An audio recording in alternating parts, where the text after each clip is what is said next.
Welcome to PVTV International. I'm going to present this week's editions of our news roundup.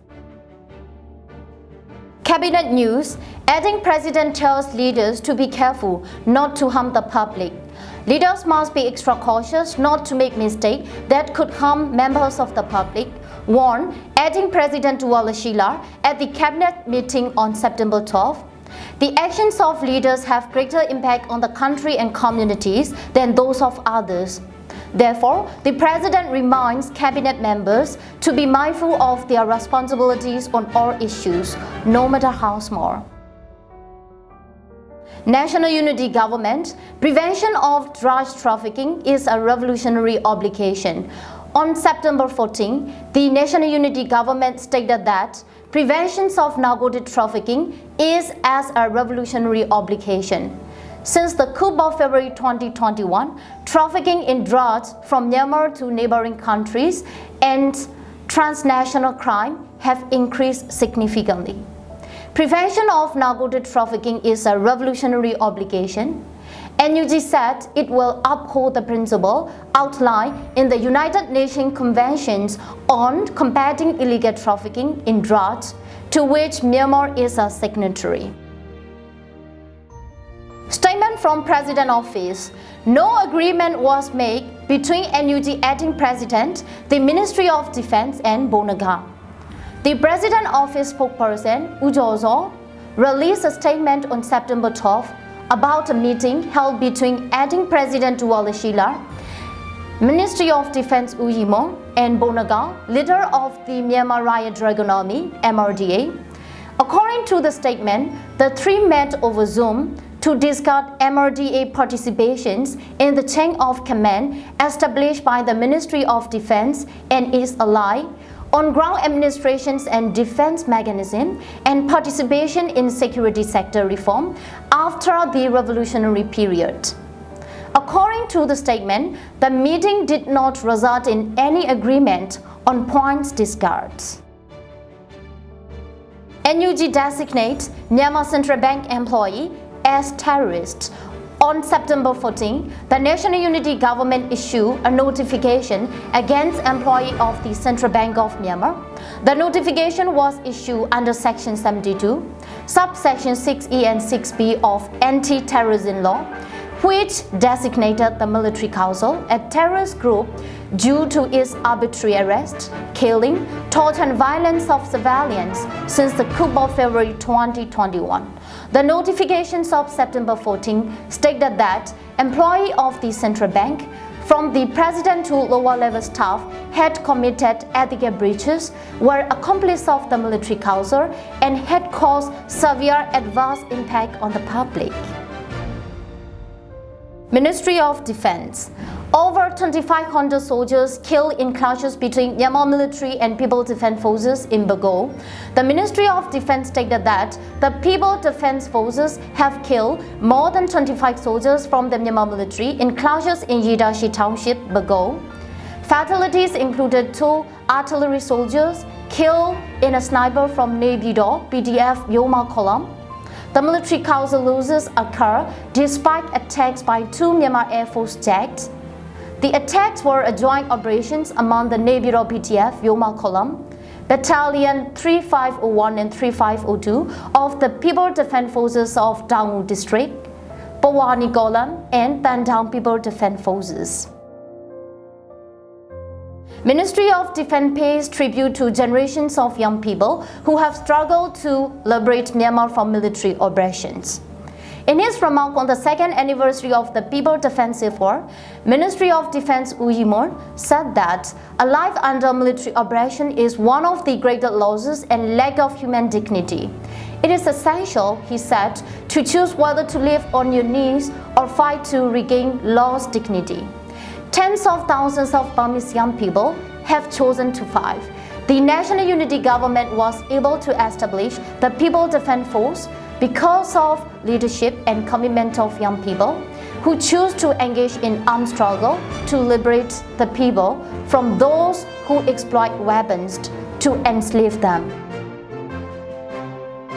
People's Defense Force provide healthcare service to revolutionary soldiers and residents.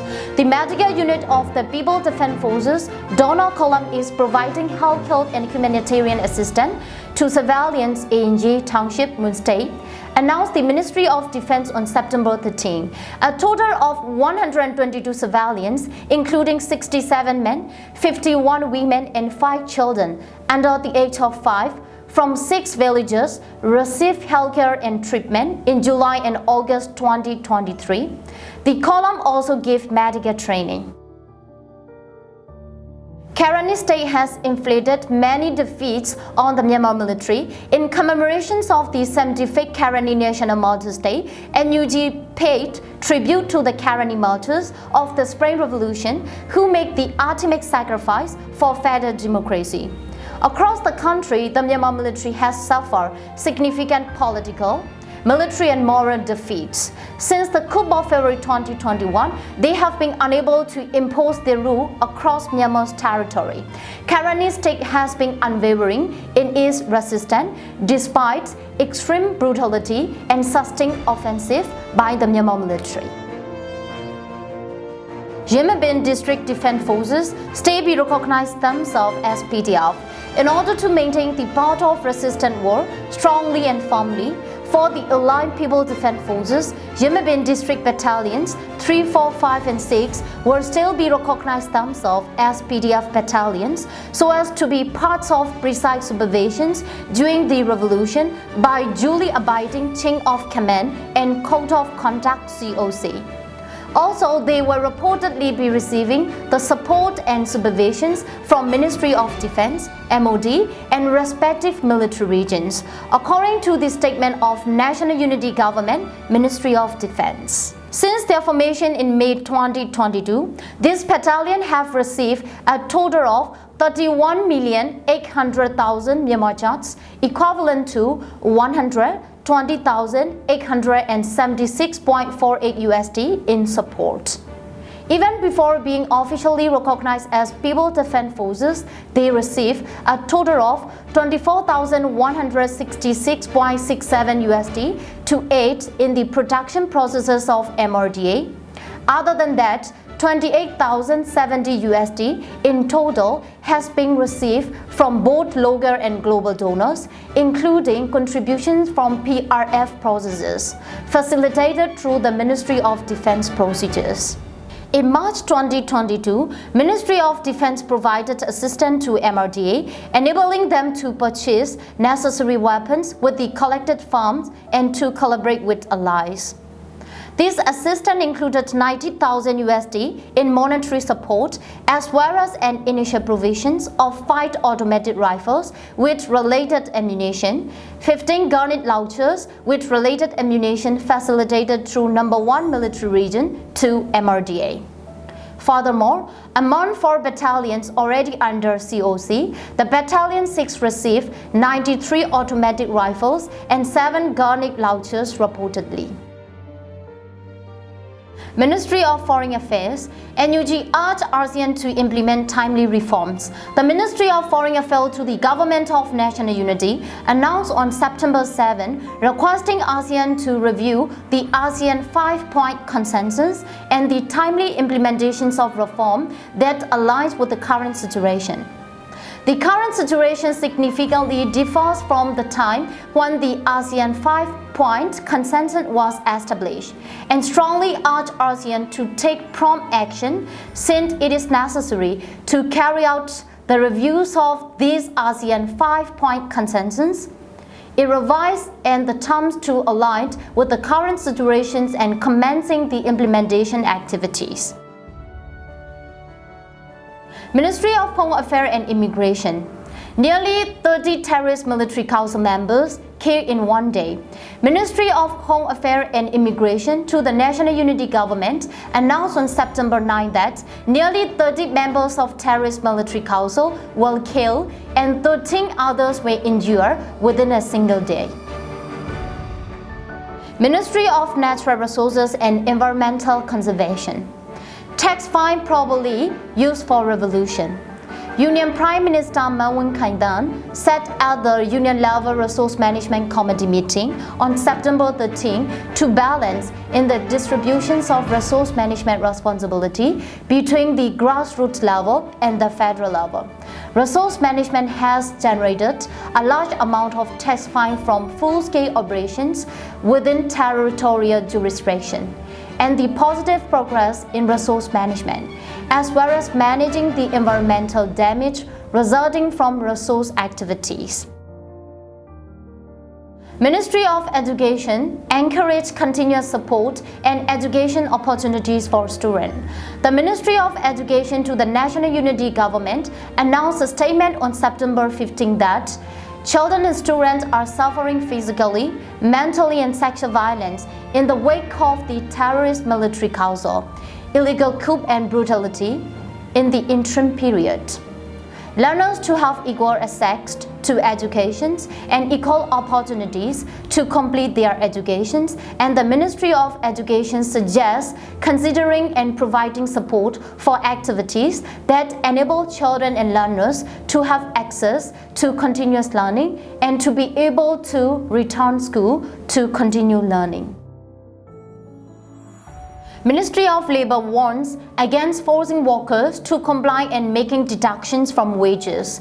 Ministry of Labour to the National Unity Government issued a warning on September 8 that the terrorist military council and its Ministry of Labour that urgently need foreign currency to support oppressive activity instructed Foreign Employment Agency to remit at least 25% of the basic salary of the migrant workers as family remittance, and either even month or once every 3 months, using their designated remittance services in order to exploit migrant workers through forced measures. And the NUG Ministry of Labour emphasized that Foreign Employment Agency should not heed the instructions of the terrorist military council, and it strongly warns against causing workers to employ and prohibit any wage deductions. Summary of AAPP statement on the 15th September 2023 regarding the post-coup situation. From the outset of the terrorist military coup on 1st February 2021 to September 15, 2023, a staggering 4,078 individuals, including democracy activists, have tragically lost their life as victims of unlawful violence during the Spring Revolution by the terrorist military.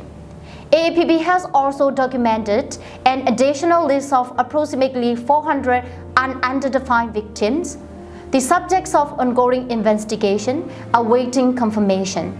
Furthermore, 24,777 people have been adopted in connection with the coup, with 19,465 remaining in detention and 7,323 already sentenced to imprisonment. As of September 15, 2023, a distressing total of 107 activists associated with the Spring Revolution have been sentenced to death and currently detained. A total of 119 have been sentenced to punishment in blind judgment, including 43 who were handed death sentences. This brings the overall number of death penalties to 150. The number of people who were released after adoption is 5,321. The stated figures represent the information collected by AAPP to the best of our ability. However, it is important to note that the actual numbers on the ground may be much higher. Let's see what do we have for our weekly roundup news in coming weeks. Thanks for watching PVTV International.